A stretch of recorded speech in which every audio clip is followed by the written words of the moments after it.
escuchar la palabra de Dios que tiene el día de hoy para con nosotros. Hagamos una oración para poder dar inicio a este culto, para darle gloria y honra a nuestro Señor. Señor, te damos gracias porque hoy nos has permitido estar aquí, Señor, presentes para alabarte, para glorificarte, Señor, para enaltecerte, para entregarte poco de lo mucho que tú nos has dado, Señor. Permítenos que la palabra que el día de hoy traes a través del pastor, Señor, penetre nuestros corazones, Señor. Permítenos ser hacedores, Señor, de tu palabra, para que podamos estar cada día más cerca de ti, ser esos discípulos, Señor, que tú necesitas para este mundo, Señor. Obra en nuestros corazones, abre nuestra mente, Señor, y permite que podamos tener este gozo de poder escuchar tu palabra el día de hoy, Señor, renovar nuestras pilas, Señor, para esta semana que está por entrar. Te pido que permitas que nuestros hermanos que están por llegar lleguen con bien, apresura sus pasos, Señor, para que puedan escuchar tu palabra, glorificarte y alabarte como te mereces. Todo esto te lo pido en nombre de nuestro Señor Jesucristo. Amén. Dice el Salmo 57:7 al 9. Pronto está mi corazón, oh Dios, mi corazón está dispuesto. Cantaré y trovaré salmos. Despierta, alma mía, despierta. Saltero y arpa me levantaré de mañana. Te alabaré entre los pueblos, oh Señor. Cantaré de ti entre las naciones. Hermanos, los invito a alabar.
tu amén, tu fidelidad, dices sí. A la humanidad es tu amén, tu fidelidad, dices sí. A la humanidad es tu amén.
Mis queridos hermanos, a que busquemos Gálatas. Vamos a leer de Gálatas los dos últimos versículos del capítulo 5 y después del 1 al 6, al 10 del capítulo 6. Ya que tienen su Biblia a la mano, mis queridos hermanos, vamos a hacer nuestra profesión de fe y después ya hacemos la lectura, así como la hace el hermano Félix, que me gustó mucho. Entonces, quieren poner de pie o levantar su Biblia con su mano derecha y dice: la palabra de Dios proviene de este libro, es la verdad que acepto creer, es la enseñanza que me comprometo a seguir y es la esperanza que me atrevo a confesar. Nada me impide recibirla, nadie evitará que haga parte de mi vida y por ningún motivo dejaré de proclamarla. Estoy aquí para leerla, oírla y vivirla diariamente. Amén.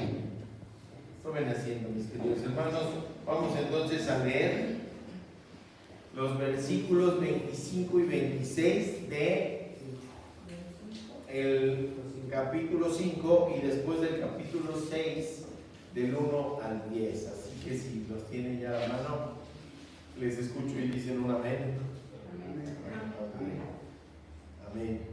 Dice: y si vivimos por el Espíritu, anden también por el Espíritu, y no nos hagamos vanagloriosos, irritándonos unos a otros, envidiándonos unos a otros.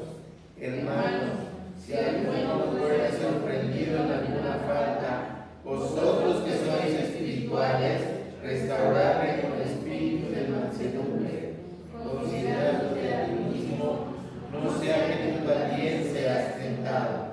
Sobrellevad los unos las cargas de los otros y cumplir así la ley de Cristo. Porque el que se cree ser algo, no siendo nada, a sí mismo se engaña. Así que cada uno someta a prueba su propia obra, y entonces tendrá motivo de gloriarse solo respecto de sí mismo y no de otro. Porque cada uno llevará su propia carga. El que es enseñado en la palabra, haga partícipe en toda cosa buena al que lo instruye. No os engañéis, Dios no puede ser burlado, pues todo lo que el hombre sembrare, eso también segará.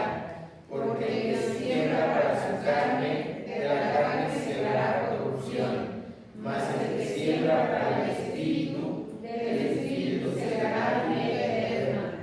No nos cansemos, pues, de hacer bien, porque a su tiempo segaremos, si no desmayamos.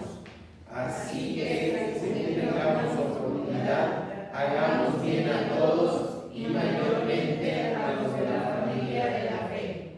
Amén. Padre bendito, Padre eterno, tú que eres bueno, Señor, nos das palabra de aliento, nos das también preceptos para que los cumplamos, Padre bendito. Y es una bendición tu palabra, una bendición que debemos de consumir diario y nutrirnos de ella y ser nuestra guía y ser nuestra razón de vida, Padre bendito. Gracias por tu provisión. Te pedimos que nos hables hoy. En el nombre de Cristo Jesús oramos. Amén. Bueno, mis queridos hermanos, déjenme de platicarles cómo está el asunto. Más bien, cómo estuvo el asunto. Los martes por la noche, a las 9 de la noche, tenemos la junta de la red de pastores Oreb. Una junta en donde los pastores analizamos y comentamos y platicamos los versículos que vamos a predicar el domingo siguiente. Cada uno pues lee algunas fuentes, intercambiamos lo que leímos, algunas ilustraciones, cómo lo vamos a diseñar el sermón y todo eso, ¿no? Finalmente pues nos quedamos con eso y cada quien elabora su sermón. Son sermones muy parecidos pero diferentes. Déjenme decirles que este martes estaba yo pues ya más o menos con un bosquejo que ya tenía yo hecho y todo eso, y después de la junta dije, tengo que cambiar todo, porque yo tenía la idea, la impresión de que la parte medular así de Gálatas era el capítulo 5, ¿sí? Las obras de la carne y los frutos del Espíritu, pero aparece en este pasaje una cosa que es importantísima. Pablo nos habla de la ley de Cristo. ¿Qué es la ley de Cristo? ¿Qué es la ley de Cristo? ¿Se dan cuenta? La ley de Cristo. Adelante, hermanitos, pásenle. La ley de Cristo. Entonces, el Paz nos dice, oiga, vamos a hacer énfasis en la ley de Cristo. ¿Qué es la ley de Cristo? ¿Dónde viene la ley de Cristo? ¿Cómo podemos hacerlo? Y entonces, todo cambió. Entonces, bueno, estamos en la entrega 13 de Gálatas, Libres por Gracia, se llama la serie, en el capítulo 13, y el sermón se llama Instrucciones prácticas para cumplir la ley de Cristo. ¿Sí? Que ahí sí no le cambié, porque déjenme explicarles. Pablo había iniciado ya con esta parte, la parte final de la carta. Ha hecho importantes disertaciones teológicas, profundas, grandes, ha exhortado, ha llamado a la gente a esto. Y después de esto aterriza en esta parte con cuestiones muy prácticas. No son cuestiones que tengamos que analizar así muchísimo ni nada, sino son pues consejos, instrucciones, actitudes, comportamientos deseables, importantes preceptos para los hijos espirituales de la zona de Galacia. Pero fíjense qué interesante, ¿eh? Les está diciendo, les está diciendo cómo. Fíjense que esta parte les está diciendo el cómo. Ya les digo todo. Sí, la parte teológica les está diciendo hay que cumplir la ley de Cristo, y en esta parte les dice cómo se cumple la ley de Cristo. ¿Cómo se cumple? Hemos podido ver, escuchar, bueno, también ver, porque a veces los vemos en YouTube, ¿verdad? Los devocionales de mí están preciosos. Estaba hablando ahora sobre la paz, ¿sí?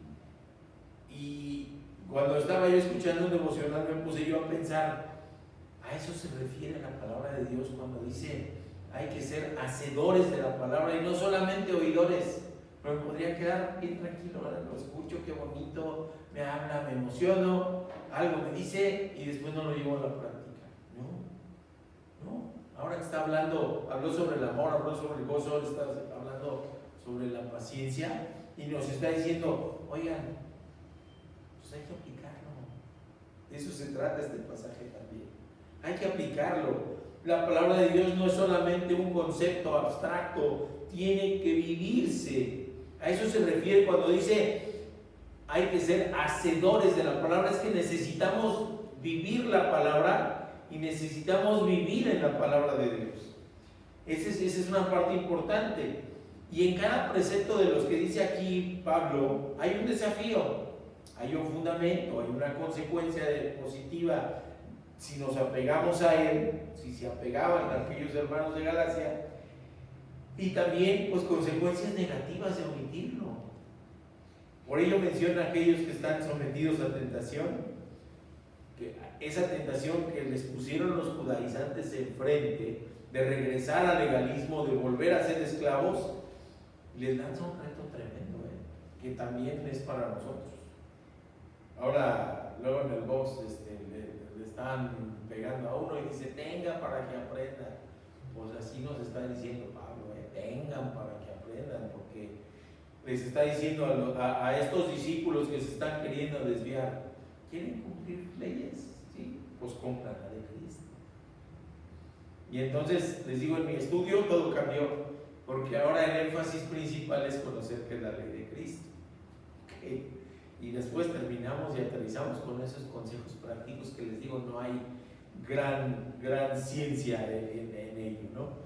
Y entonces la ley de Cristo, pues quieren cumplir, andan muy bravitos queriendo cumplir una ley, pues compran la de Cristo y tengan para que aprendan, ¿sale? Les dice casi. Y entonces, bueno, es el punto medular, la ley de Cristo es el punto medular, no solamente de la carta de Pablo a los Gálatas, sino del Evangelio mismo. Fíjense qué interesante. Y todo lo demás gira en torno a la ley de Cristo. Por eso es pertinente también analizarla nosotros. Ahora, en la introducción de lo que estoy haciendo ahorita, es la parte más importante. Fíjense qué curioso. Y con la certeza de que las instrucciones, las reflexiones, los consejos y preceptos son para nosotros también. Se los digo a los de Gálatas, pero están muy claros y son vigentes para nuestra vida.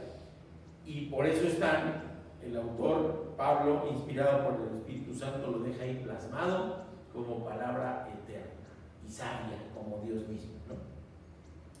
Y entonces vemos, fíjense, en Cristo los hombres conocemos el destino al que Dios nos llama.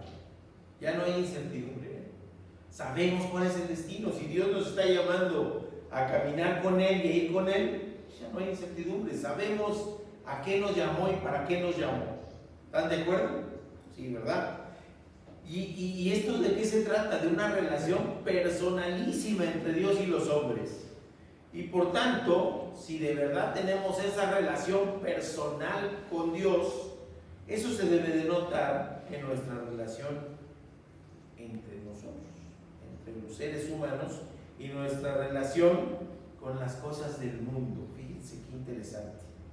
O sea, si de verdad tengo una relación personal con Dios, no puedo actuar con las personas de una manera tal en que sea discordante a mi relación con Dios. Sería incongruente. ¿Sí? Mi manera de relacionarme con las personas tiene que ser congruente a lo que Dios quiere que yo haga con las personas. Si no, sería verdaderamente esquizofrénico ese asunto, ¿verdad? La palabra tiene entonces la palabra ley, cuando hablamos de ley, tiene un sentido limitado en cuanto a una norma moral o jurídica que rige al comportamiento humano. Pero Jesús expone una ley nueva y además la instaura, la revela y la promulga, y todo ello sin derogar la ley antigua. ¿Sí? Ahora con los cambios constitucionales dicen, esto es lo nuevo, aquello ya quedó atrás. Y Jesús dice, no, esto es lo nuevo, aquello no es que se derogue, se abrogue y que ya no sirva, no, sí sirve, pero esto es lo nuevo y lo mejor. ¿Sí? La ley de Cristo no deroga la ley antigua. ¿Y qué es lo que vemos en los evangelios? Cristo sometido a la ley mosaica, viviendo según sus prescripciones y participando en la vida de su pueblo de acuerdo a sus usos y actuaciones que la ley de Moisés establecía. Pero ¿cómo vivió esa ley Jesús? a rajatablas como se aplicaba en ese tiempo, no. Jesús enfrenta tajantemente el modo en que era vivida e interpretada la ley, y en especial por los fariseos. Por eso ese choque, por los fariseos, a los que, ¿qué es lo que les reprocha? El legalismo en que han caído y la tendencia de ampliar los preceptos hasta hacerlos de una complejidad agobiante. La prueba es el sábado, que decía, es para el Señor, es un día de reposo, pero empiezan a ponerle, es un día de reposo, pero entonces, oigan, si uno de mis animales se cae a un pozo, ¿lo saco o no lo saco en sábado? No, pues lo sacas en estos casos, y si no, pues no. Y si usted es sastre y trae un alfiler en su ropa, es pecado porque está cargando un instrumento de trabajo. Oiga, se me olvidó el alfilercito ahí, es pecado. Si camina más de 100 pasos es pecado. Si hace esto es pecado. Sí, es una carga agobiante. Y le reprocha también la creencia de que el cumplimiento de la ley les va a permitir una actitud orgullosa ante Dios. Y eso es lo que sucede con los legalistas. ¿Sí? Dicen yo, es el yo el que predomina. Yo cumplí la ley, yo soy bueno, yo no hice esto, yo no hice aquello, yo. Es una actitud orgullosa ante Dios, es vanidad y consideran que el cumplimiento de la ley supuestamente les salva. Eso es lo que les critica el Señor, su legalismo y su vanidad. Y Cristo declara abiertamente que su venida supera la ley mosaica y obra como un nuevo legislador. ¿Qué es un legislador? Aquel que promulga leyes, ¿sí? Que alaba expresamente la ley mosaica en cuanto fue un regalo de Dios, un don de Dios a su pueblo que había escogido, pero también anuncia una nueva alianza en la que sería promulgada una ley más perfecta. Jesús manifiesta con autoridad la voluntad de Dios, voluntad de la ley mosaica, pero también critica que ésta ha sido deformada y empequeñecida por los hombres, y por eso el Señor habla fuerte y contundente. Mateo 5, 17 al 20. ¿Qué nos dice esta porción? Es palabra del Señor y dice: no penséis que he venido a abrogar la ley o los profetas. No he venido para abrogar, sino para cumplir. Porque de cierto os digo que hasta que pasen el cielo y la tierra, ni una jota ni una tilde pasará de la ley hasta que todo se haya cumplido. De manera que cualquiera que quebrante uno de estos mandamientos muy pequeños y así enseñe a los hombres, muy pequeño será llamado en el reino de los cielos. Aquí hago una pausa en la lectura. Fíjense lo interesante y la responsabilidad que deja a aquellos que enseñan la palabra de Dios, porque habla no solamente de que quebrante un mandamiento pequeño, sino el que le enseña a los otros. Cualquiera que los haga y los enseñe será llamado pequeño en el reino de los cielos.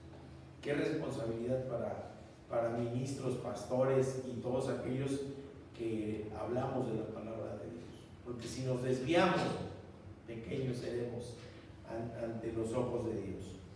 Porque os digo que si vuestra justicia no fuere mayor a la de los escribas y fariseos, no entraréis en el reino de los cielos. Contundente el Señor. Es decir, la justicia de los escribas y los fariseos quedó chiquita. Necesitamos algo más para entrar al reino de los cielos. ¿Y qué es algo más? Cumplir la ley de Cristo. Así que la ley queda reafirmada en cuanto a que es voluntad de Dios y es cumplida y llevada a plenitud solamente por Cristo. Él es el cumplimiento de la ley y es quien cumple la ley con perfección, porque es el único que está sin pecado. ¿Ok? De modo que la acción de la ley debe ser realizada, esta ley de Cristo, no porque de repente sea bueno o no porque sea bueno, sino la perfección de la ley de Cristo se cumple como una expresión, una manifestación y una consecuencia de una transformación total que sucede cuando entrego mi vida a Cristo, a plenitud, como expresión de un nuevo ser. La ley debe interpretarse no como la imposición de un comportamiento exterior, sino como una exigencia de un cambio de espíritu. ¿Sí? No, el legalismo es eso, te prohíbo esto, no hagas esto, no te prohíbo esto, si haces eso estás pecando, etcétera, etcétera, etcétera. Y en cambio la nueva ley de Cristo dice, no, primero eres transformado por el Espíritu y después eso te va a llevar a cumplir todo lo demás, todo lo anterior. No sé si me explico. ¿Sí? Así que es un cambio de espíritu y entonces hay un cambio en la disposición del corazón que normalmente está inclinado hacia el pecado y ahora se inclina ¿a qué? A cumplir la voluntad de Dios. En la predicación Cristo no busca la supresión de la ley, sino que creen ser más radical. La profunda radicalización de esto. Entonces la relación con Dios no puede ser considerada como un mero cumplimiento de la ley. Si alguien dice, yo cumplo la ley y con eso tengo una relación con Dios, está equivocado. ¿Cuál es el meollo del asunto? Y el meollo de la ley de Cristo, el amor. El amor. Ahí es el meollo de la ley de Cristo, es el amor. Por eso la palabra más radical pronunciada con Jesús con respecto a la ley se le conoce también como el doble precepto del amor. Mateo 22, 36 al 40. Le pregunta a un fariseo, maestro, ¿cuál es el gran mandamiento en la ley? Jesús le dijo, amarás al Señor tu Dios con todo tu corazón, con toda tu alma y con toda tu mente. Es amarás. Esa es la primera. Y la segunda, este es el primero y gran mandamiento, dice el Señor, y el segundo es semejante, amarás a tu prójimo como a ti mismo. Y de estos dos mandamientos depende toda la ley y los profetas. Amarás, amarás, amarás. ¿Ok?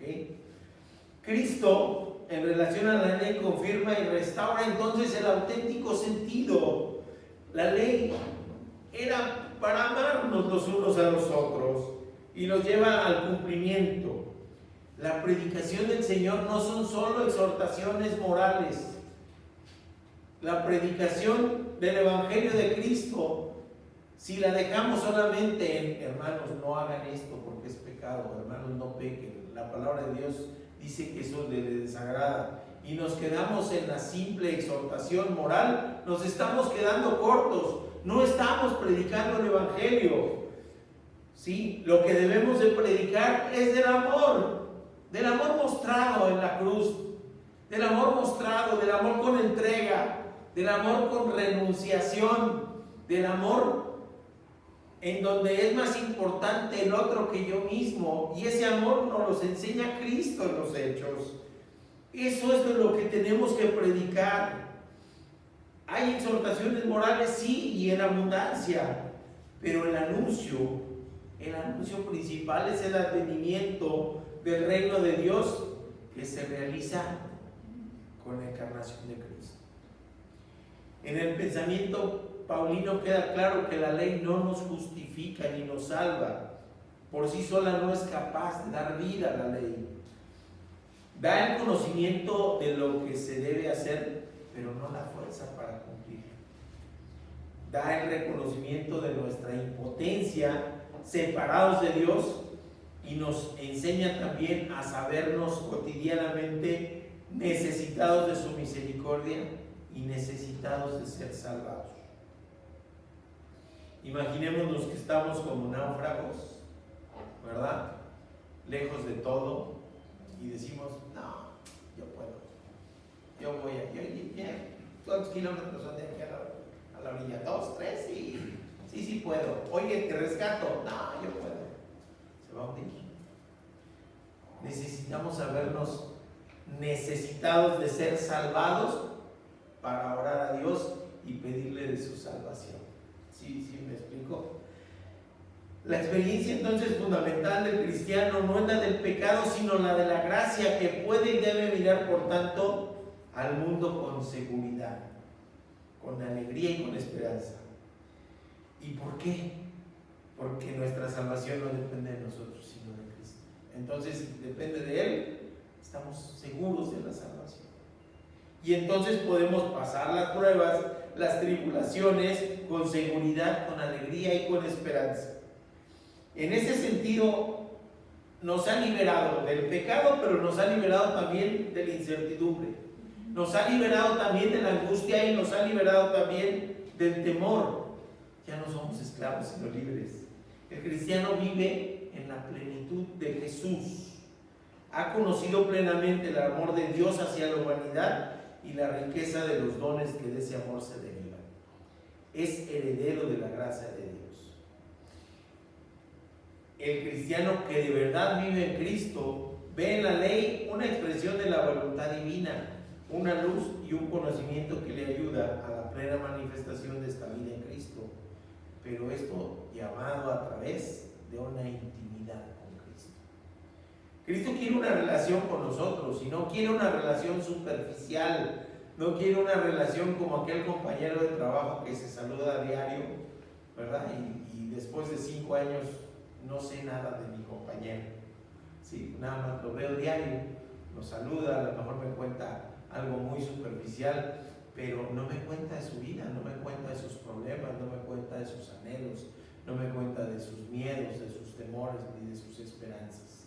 Cristo no quiere una relación así. Cristo quiere una relación íntima, en donde le podamos depositar nuestras angustias, en donde podamos depositarle nuestros miedos, nuestros temores, nuestros dolores, sabiendo que Él es el perfecto amigo, que no nos va a abandonar, que nos va a acompañar, que no nos va a criticar, sino que nos va a acompañar en amor. Esa relación de intimidad con Él. Y ha restituido entonces con Jesús la amistad divina. Su Santo Espíritu presente en el interior del hombre y su acción no nos aniquila nuestra libertad humana. Seguimos con el libre albedrío, sino que al contrario nos posibilita. Porque sin Él en nuestro corazón podemos presumir de ser muy libres, pero vamos a ser libres para el pecado. En cambio, con Él podemos tener la posibilidad de ser libres para vivir una vida plena en Cristo Jesús. El Espíritu Santo presente con su gracia en el alma ocupa así entonces un punto central en el vivir humano. Si Él llena mi corazón, lo demás sale sobrando. Y entonces la actitud del cristiano es, en pocas palabras, saberse en manos de Dios y de un Dios que ama a los seres que ha creado y por tanto centra su vida en la identificación con la voluntad divina, ya que ahí es donde está la verdad, la felicidad y la perfección. Entonces ya vamos entendiendo la ley de Cristo. Quiere amistad, quiere amor y quiere que ese amor se manifieste en el trato también con los demás.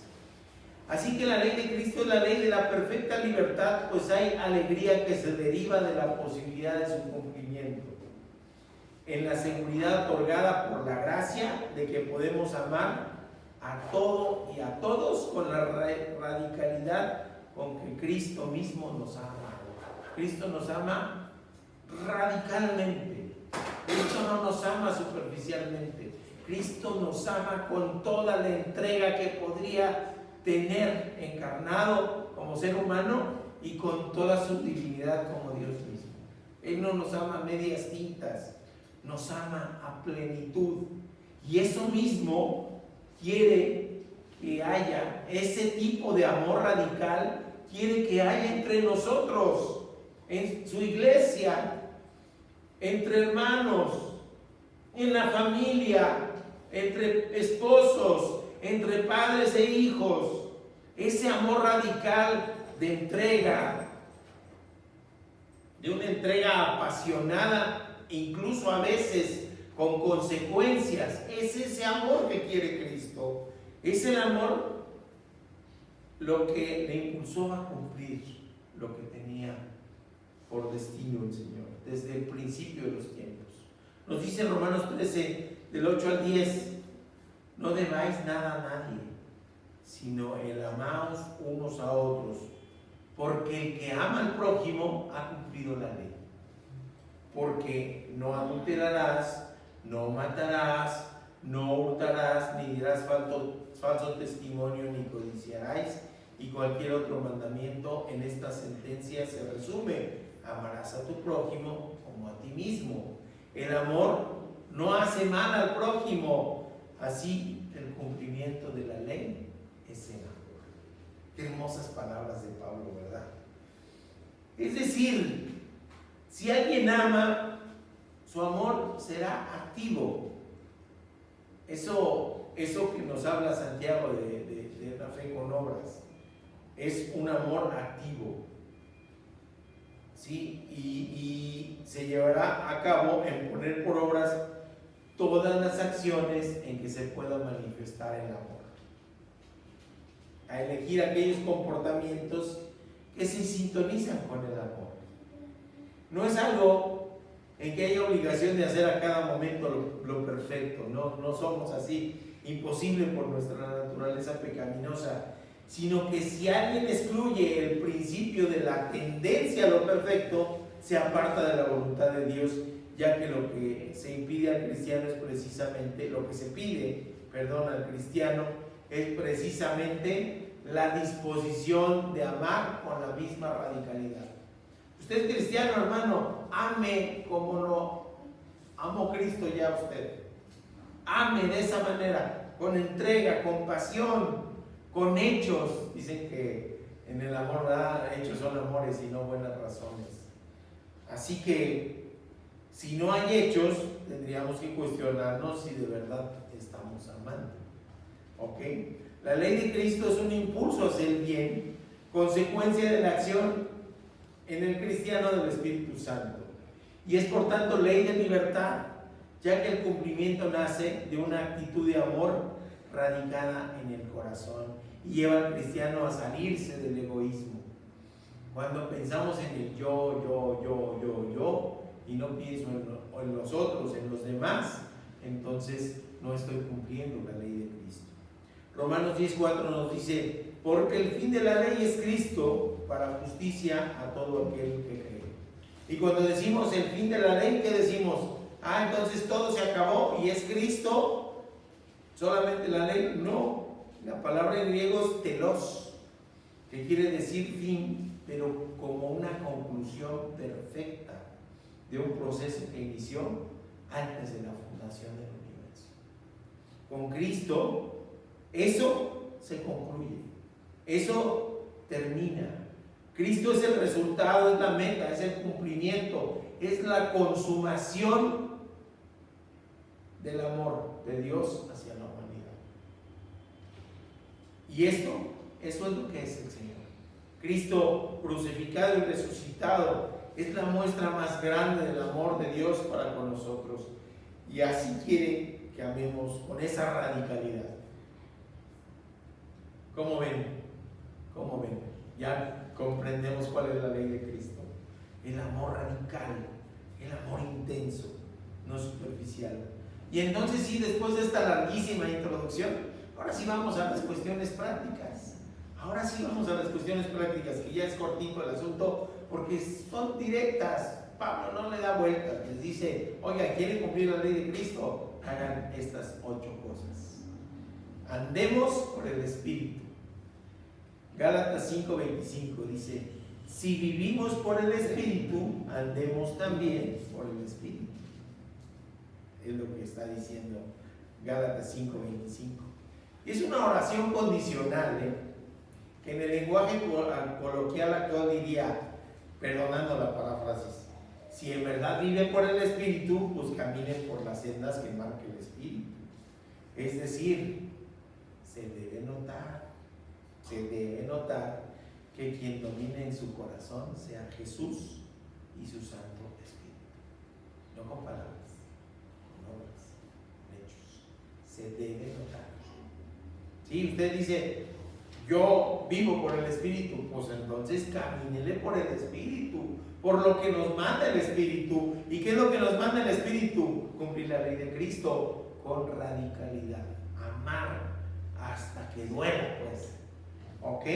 Es decir, se debe notar que domine Jesús en el corazón.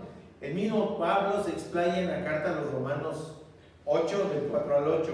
para, lo leo textual, para que la justicia de la ley se cumpliese en nosotros, que no andamos conforme a la carne, sino conforme al Espíritu, porque los que son de la carne piensan en las cosas de la carne, sino conforme al Espíritu, porque los que son del Espíritu en cosas del Espíritu piensan.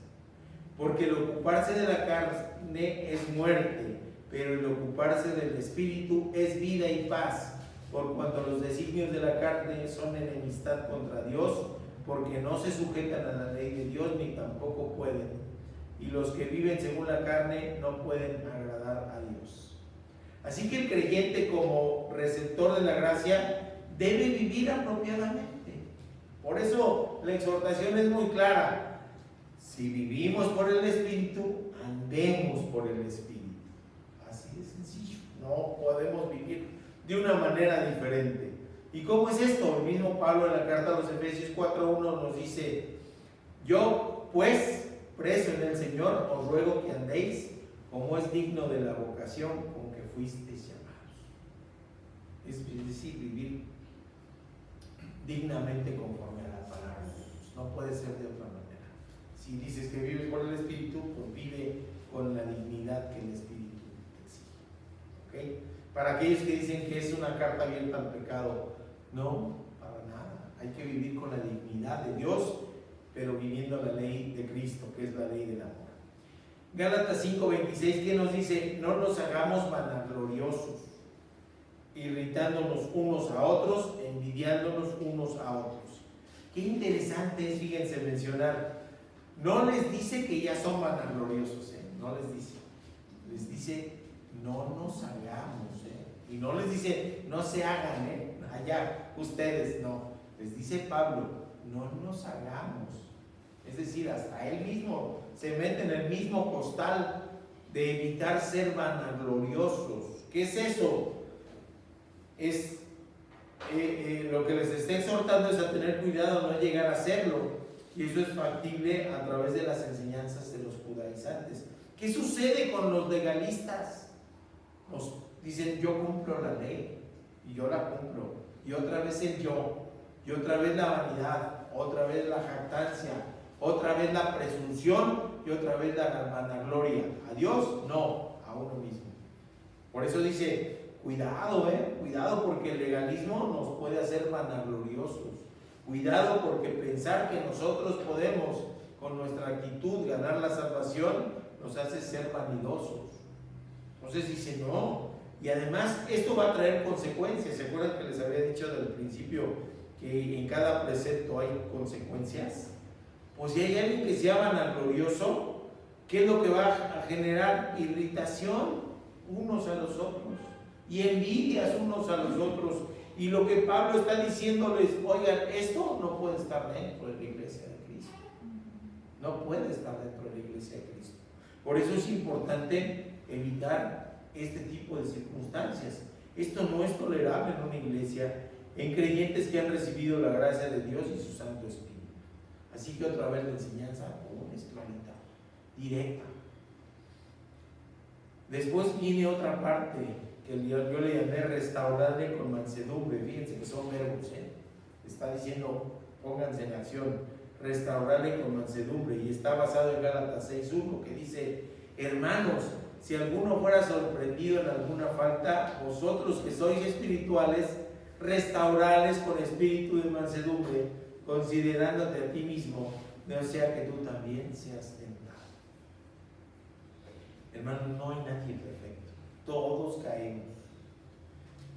Y no es que vivamos en la carne así específicamente, pero la perfección solo le pertenece a Cristo, y nosotros solo la alcanzaremos cuando despertemos a su semejanza, como dice mi versículo preferido, el Salmo 17:15. Muchas de nuestras faltas quedan ocultas, A veces pecamos, como decía en la iglesia popular, del pensamiento, palabra, obra y omisión, dice el Señor. Sí, pecamos, a veces pecamos así y quedan ocultas. A veces ahí queda mi pensamiento, a veces ahí queda oculto. ¿Oculto a quién? A los ojos de los hombres, pero no oculto a Dios, que más adelante voy a explayarme un poquito más en esto. Pero a los ojos de los hombres sí puede quedar ocultas. Por eso dice arriba, si alguno es sorprendido, es decir, lo cacharon, lo pillaron ahí, ¿sí? Como cuando empieza uno a ver que empiezan a desaparecer las cosas del refrigerador y de repente cachan al chamaco así, ¿no? Ah, tú eres el que te lo estás comiendo. Está diciendo, no, creo que no. No, sí, ahí está, pues sí. Así lo pillaron, lo sorprendieron. Ok. Y él dice eso. ¿Y qué vamos a hacer entonces? ¿Qué es lo que está pidiendo Pablo? ¿Cómo vamos a reaccionar con alguien que ha pecado y que lo hemos sabido? ¿Lo condenamos? ¿Lo señalamos? ¿Lo excluimos? En la semana estaba escuchando un podcast de una asociación religiosa en la que hablan de Cristo pero no son cristianos. Horrible, de verdad, horrible, porque los excluyen, los separan de su familia y cuando alguien cae en alguna cosa, los excluyen, no les pueden hablar los sus hermanos. Y cuando tienen chance de la restauración, los sientan hasta atrás y no pueden sostenerle la mirada a nadie. Y dice uno, es horrible, eso es horrible, eso no es palabra de Dios, eso no es la ley de Cristo, que es la ley del amor. Es horripilante eso. ¿Y qué es lo que nos pide entonces? Restaurarle con espíritu de mansedumbre. Es decir, no te voy a señalar, no te voy a excluir, no te voy a sacrificar, sino voy a buscar, si de verdad soy espiritual, que te restaures. ¿Y en qué? En tu relación con Dios. Ahí es donde estás fallando. Entonces voy a buscar que te restaures en tu relación con Dios. ¿Y cómo dice? Fíjense, dice, ¿qué tenemos que hacer? Que es restaurarle. Y luego nos dice, ¿cómo tenemos que hacerlo? Y nos dice con mansedumbre. Con mansedumbre. Así que, ¿qué es eso de la mansedumbre? Pues tenemos que hacerlo con humildad, de forma pacífica, con serenidad de espíritu, no con ira, ¿sí? Sin dejarse llevar por la cólera, porque con gentileza, con amabilidad, con suavidad. Todo eso quiere decir la palabra mansedumbre, catartizo en el griego, fíjense.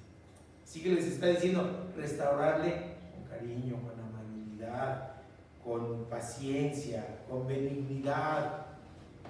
Así es lo que se tiene que buscar. Hace años estaba yo predicando y les decía que cuando nosotros señalamos a alguien, lo voy a hacer hacia abajo, ¿sí? Señalamos así, se nos olvida que los otros dedos nos están señalando a nosotros mismos, ¿verdad?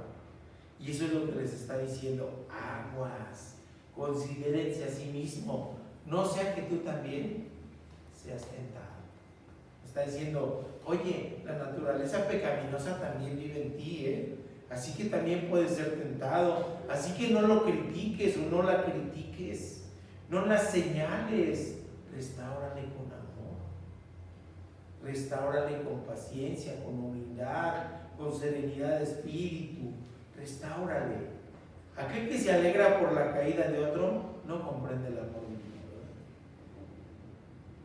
No comprende el amor divino. También en la semana estaba viendo un video de esos cortitos shorts donde dice cómo son los pleitos entre los matrimonios cristianos, ¿verdad? Están peleando y dicen, te falta Cristo, te falta más a ti, piensa en Cristo, piensa tú más. ¿Sí me explico? Tomamos la palabra de Dios para desvirtuarla y pretendemos ofendernos diciendo que uno es más o menos cristiano. Eso se trata cuando dice no seas jactancioso. Entonces tenemos que ver la bigota que traemos en nuestro ojo y no la paja del ojo ajeno. Así que consideremos que como humanos también podemos caer, y restaurar en amor es cumplir la ley de Cristo. Gálatas 6, 2 y 3 dice: sobrellevar las cargas de los otros y cumplir así la ley de Cristo, porque el que cree ser algo no siendo nada, a sí mismo se engaña. Otra vez la cuestión de lo jactancioso. Pablo quiere que nos apoyemos mutuamente. Fíjense cuál es la gran diferencia entre el legalismo, las normas farisaicas y la ley de Cristo.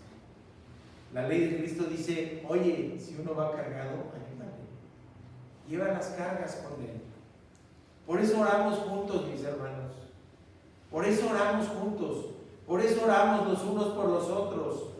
Por eso nos amamos los unos a los otros y nos pretendemos ayudar lo más que se pueda entre nosotros. Llevemos las cargas los unos de los otros, es la exhortación, y eso es el amor. ¿Cuál es la diferencia? El legalismo, las leyes farisaicas nos ponen cargas adicionales. ¿Se dan cuenta la diferencia?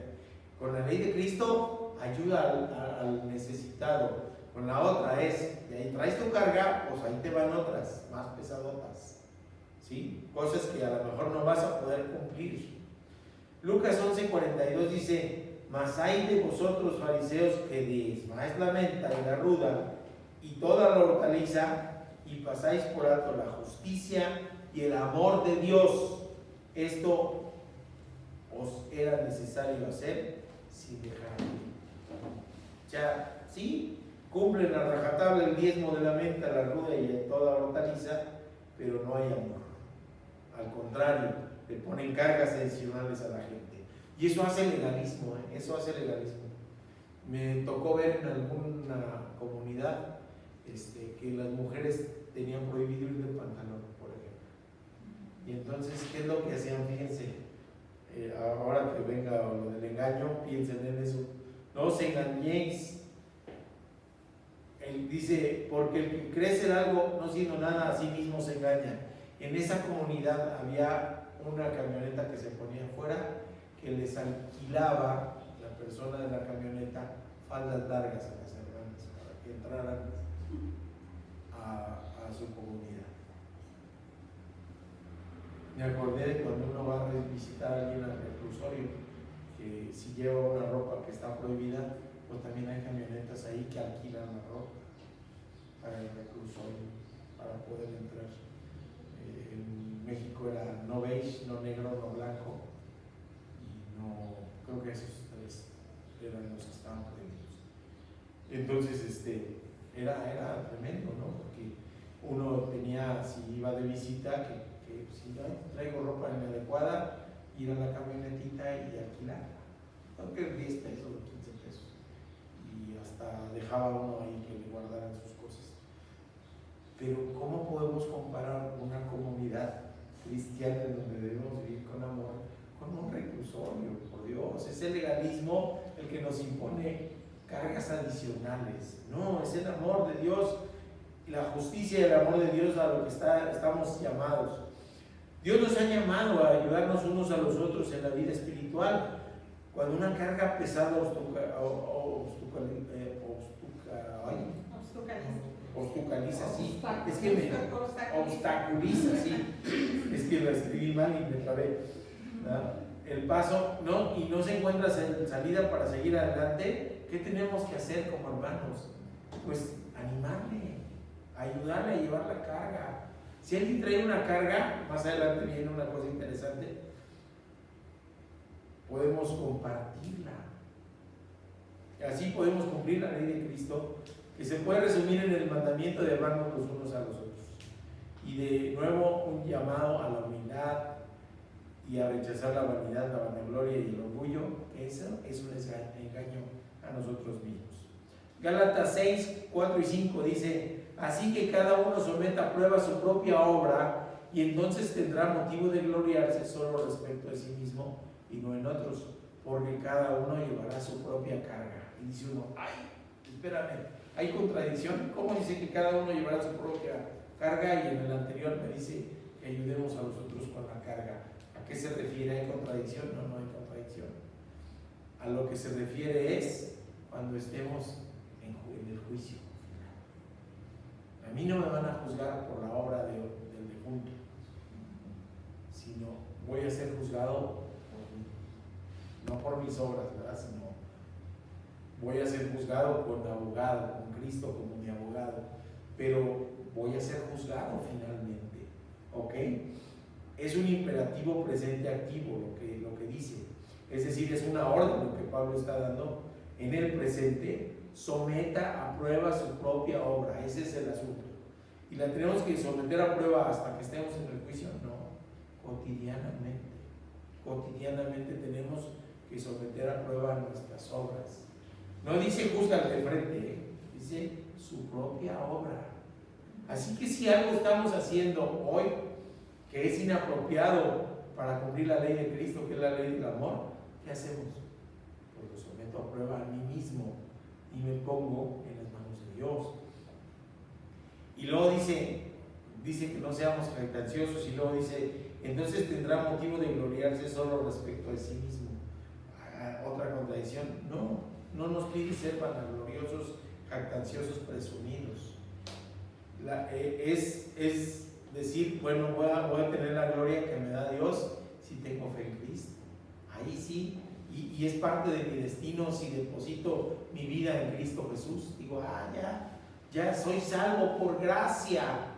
De eso es de lo que me puedo gloriar. Que en algún momento, como decía la alabanza, dije a la invitación sí y amén, que quiere decir así sea. Y entonces sí, la gloria no me corresponde a mí, sino es de Cristo. Pero entonces sí puedo decir, yo en mi vida hubo un momento en que entregué mi vida a Cristo. Y entonces, en ese punto escatológico, es decir, al final de los tiempos, vamos a ser juzgados por nuestras propias cargas. Eso quiere decir, ¿ok? No debemos compararnos los unos con los otros, mis hermanos, y mucho menos aquellos que han sucumbido a la tentación. No debemos criticarnos. Y en el versículo 5 pareciera contradictorio a los previos. Y ahora nos dice que llevaremos nuestra propia carga, pero les digo, con una visión escatológica que se refiere al juicio final. Gálatas 6:6. Haga partícipe al que lo instruye, dice. Y esa es la orden, tajante, el verbo. Y viene condicionado, dice, el que es enseñado en la palabra, haga partícipe de toda cosa buena al que lo instruye. Este es un llamado a la madurez y a ayudar a los cristianos débiles, a los cristianos nuevos, ¿sí? A decir, oye, voy a ser partícipe de toda cosa buena, no solamente al cristiano nuevo, al cristiano que está empezando este camino del discipulado, sino también voy a ser partícipe al que me instruye de toda cosa buena. Voy a ser partícipe, ¿para qué? ¿Para que me critique, para que me juzgue o para qué? No, para que me ayude a llevar la carga. Lo voy a invitar a que conozcan lo que hay en mi corazón, porque puede tener dudas y es bien válido tener dudas, pero entonces le van a ayudar a resolver sus dudas. Es válido tener incertidumbre en algunos temas o en algunos casos. El miedo, mis hermanos, es natural. El jueves que íbamos a operar a la hermanita tenía mucho miedo. Y platicando con ella antes de la cirugía le decía, ¿por qué tiene miedo, hermano? Es que nunca me han operado. Y le decía yo, pues más miedo le daría si yo le dijera que nunca ha operado, ¿verdad? Que va a ser la primera. Ahí sí me daría miedo. Pero no, le digo, mire, 3 cosas tenemos que pensar. Sí, ¿no? Porque con un médico que diga, oiga, es la primera vez que voy a hacer este procedimiento, pues sí, cosita, ¿no? Le dije, una, es humano tener miedo. 2, nosotros como equipo de trabajo sí hemos pasado incontables veces por este procedimiento. Y 3, dependemos de Dios, usted como paciente, nosotros como equipo médico. Y entonces tenemos la certeza que Dios va a estar con nosotros y que se va a hacer su voluntad.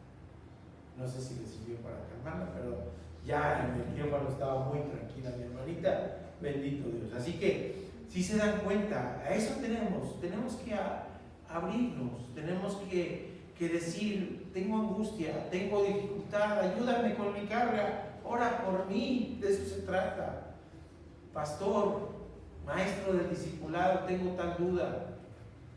Te comparto de mis dudas, de mis flaquezas, te comparto de aquello en lo que pienso que estoy fallando, y también te comparto de las cosas buenas, de lo que Dios ha empezado a hacer en mi vida. Te comparto de lo que Dios está haciendo en mi transformación a través del discipulado. Te comparto de todo esto. Entonces, bueno, los Gálatas que querían regresar a la esclavitud de la ley y ganarse el favor de Dios y la salvación por obra, en realidad estaban basados en la vanagloria y el orgullo, en no reconocer a Dios soberano, y en eso implica lo que tiene que ver con el pasaje que sigue, que es Gálatas 6, 7 y 8, que dice muy clarito: no os engañéis. Así que aquellos que querían regresar a la ley, a la esclavitud de la ley, a pensar que por el cumplimiento de la ley iban a ser salvos, se estaban engañando a sí mismos. Pero dice esta porción del Evangelio, el 7 y el 8: no os engañéis, Dios no puede ser burlado, pues todo lo que el hombre sembrare, eso también segará. Porque el que siembra para su carne, de la carne segará corrupción, mas el que siembra para el Espíritu, del Espíritu segará vida eterna. Entonces, si yo pretendo ganar favores de Dios a través del cumplimiento de las obras, a ganarme la salvación por obras, yo me estoy engañando. Pero Dios no, porque Dios va a ver que en mi corazón hay jactancia y vanagloria, y va a decir: no, te quiero humilde, te quiero que te sepas necesitado de mí, quiero que acudas a mí, ayuda, a salvación, a justificación, porque no depende de ti sino de mí. No te engañes, Dios no puede ser burlado, ¿sí? Pensar que podemos engañar a Dios es engañarnos a nosotros mismos. Él conoce lo que hay en el corazón de las personas, Él conoce lo que vamos a decir antes de que la palabra salga de nuestra boca. Él conoce hacia dónde están nuestros esfuerzos, hacia dónde están nuestros anhelos, hacia dónde están nuestras esperanzas. Si estamos sembrando para la carne, que no quiere decir necesariamente pecados carnales, sino si estamos sembrando para las cosas materiales, si estamos sembrando para este mundo, eso vamos a cosechar. Eso vamos a cosechar. Y ya que estábamos hablando de eso, de los cristianos y del pleito entre un matrimonio cristiano, también alguna vez escuchando una discusión entre hermanos, no había peor insulto que decir: ah, pues en tu vanagloria, ahí tienes tu paga, esa va a ser tu gloria, porque en el cielo no la vas a tener, Dios mío. ¿Sí me explico?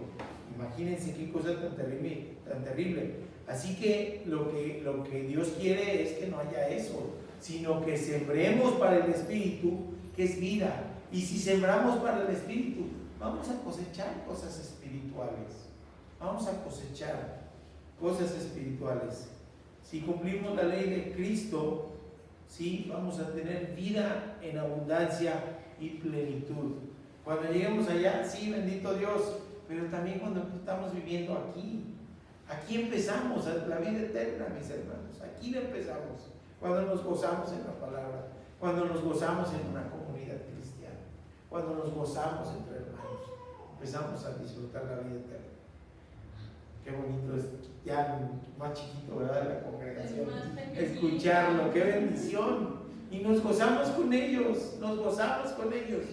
De eso se trata la ley de Cristo, de amarnos los unos a los otros. Y ya termino, si se dan cuenta estuvo facilito ya los consejos, los preceptos. Gálatas 9 y 10, que dice: no nos cansemos de hacer el bien. Hay un dicho popular, ¿verdad?, que dice: haz el bien sin mirar a quién. Y tiene razón. Pero Pablo todavía aquí nos pide una cosa más específica. Dice: no nos cansemos pues de hacer bien, porque a su tiempo segaremos. Es decir, si se hace bien, no porque ganemos salvación por obra, sino porque vamos a trabajar en lo espiritual, y eso va a dar frutos, porque no depende de nosotros. El campesino, cuando echa una semilla en la tierra, ¿sí? No en la tierra de riego, sino en la de temporal, está sembrando esperanza de que haya lluvia, de que se dé, de que crezca. Eso es lo que nos está pidiendo el Señor. Tienen esperanza, miren, échenla ahí, echen su semillita y esperen que Dios riegue y haga prosperar. Eso es lo que nos está pidiendo. Si sembramos cosas espirituales, sí, segaremos cosas espirituales. Y luego dice, no desmayemos. Nos está haciendo un llamado a la perseverancia, a la persistencia. Cuando alguien quiere correr el maratón y se le desmayan las piernas en el kilómetro 30, pues no acaba. ¿Sí? Nos pide terminar la meta. Por eso a mí no me gusta cuando alguien fallece, por ejemplo, de cáncer, un hermano creyente, ¿sí? Que ha entregado su vida a Cristo, y luego dicen las noticias, no, perdió la batalla. No, hombre, que va a perder la batalla, terminó la carrera, terminó victorioso la carrera porque entregó su vida a Cristo, y va a estar entonces pues amándose con nosotros. Y cuando llegue a estar ante Cristo, pues van a decir, oye, terminaste victorioso la carrera, tuviste perseverancia, no desmayaste en tu fe, a pesar de las circunstancias, de la enfermedad, de la lucha, persististe en tu fe, y entonces no desmayaste, y a su tiempo segarás. Así que, según tenemos oportunidad, dice Pablo, hagamos bien a todos. Pero luego dice una parte final bien interesante y bien hermosa, y mayormente a los de la familia de la fe. ¡Ay, qué hermoso! Si vivimos la ley del amor, no desmayemos en hacer el bien. Nos llama a la perseverancia, en poner en práctica la ley del amor, la ley de Cristo. Pablo insta a que cuando se tenga oportunidad, se haga el bien a todos, pero hace énfasis en que entre hermanos en la fe, que es hermoso que Pablo lo menciona como una familia.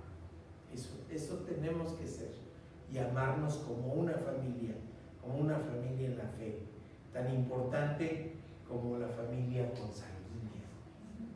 Y a veces, mis queridos hermanos, es realidad hasta más, porque a veces por nuestra fe nos rechazan o nos excluyen. ¿Y a dónde me refugio?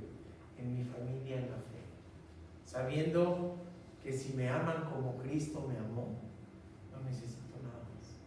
Y si yo correspondo y les amo como Cristo me amó, no necesitamos nada más. Así que, mis queridos hermanos, el desafío de hoy, cumplir la ley de Cristo, la ley del amor. Por eso, si queremos cumplir la ley de Cristo, andemos por el Espíritu. Si queremos cumplir la ley de Cristo, no nos hagamos vanagloriosos. Si queremos cumplir la ley de Cristo, restaurar al hermano caído con mansedumbre. Si queremos cumplir la ley de Cristo, sobrellevemos las cargas de los otros. Si queremos cumplir la ley de Cristo, sometamos a prueba nuestra propia obra.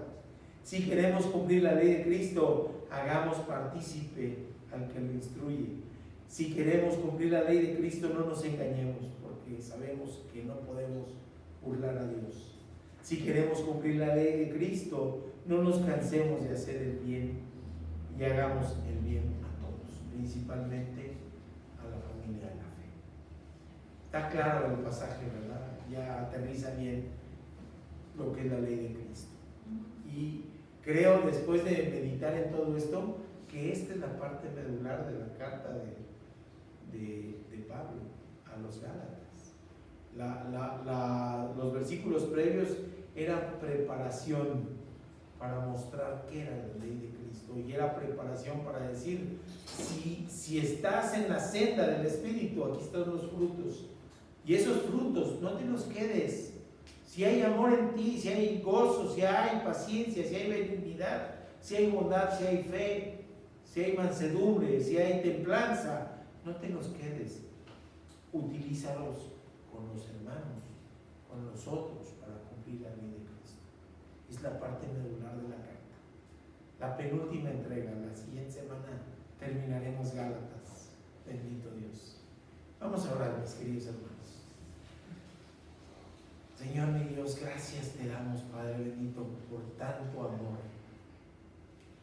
Podemos ver que es el amor el combustible que mueve el universo, Padre bendito, que es tu precioso amor hacia tu creación, lo que nos instruye, lo que nos exhorta, lo que nos lleva a movernos en amor, y que ese amor se debe mostrar en nosotros con la misma forma radical con que tú nos has amado, Padre bendito. Amarnos los unos a los otros es tu deseo, Padre bendito, y es también una expresión de quién vive en nuestro corazón, Padre bendito. ¿Quién es el que manda? ¿Quién es el que rige ahí? Y si sigue la vanidad, la vanagloria, la envidia, el engaño, o si tu Santo Espíritu está obrando en nosotros para transformarnos. Gracias, Padre, por tanto amor. Gracias por tan inmerecida gracia y tan enorme misericordia y piedad que tienes para con nosotros. Haz que esta palabra quede sembrada en el corazón de todos nosotros y que podamos ser una comunidad en donde se viva la ley de Cristo, la ley del amor, la ley de la libertad. Te lo rogamos en el nombre precioso, que es sobre todo nombre, el nombre de nuestro Señor Jesucristo. Amén. Amén. Amén. Nuestro pastor lema, y después nos despedimos con una alabanza cantada. Hasta que todos lleguemos a la medida de la estatura de la plenitud de Cristo. Efesios 4:3. Alabemos para despedirnos, queridos hermanos. Hermanos, cantémosle a nuestro Dios. Él es santo, santo, santo. Cantemos de su grandeza, de su amor y de su gran poder.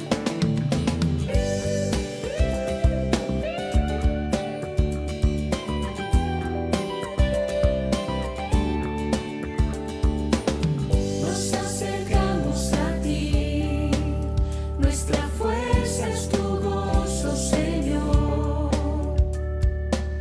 Ante ti venimos, oh Dios, pues fiel y grande eres tú, y todos a una voz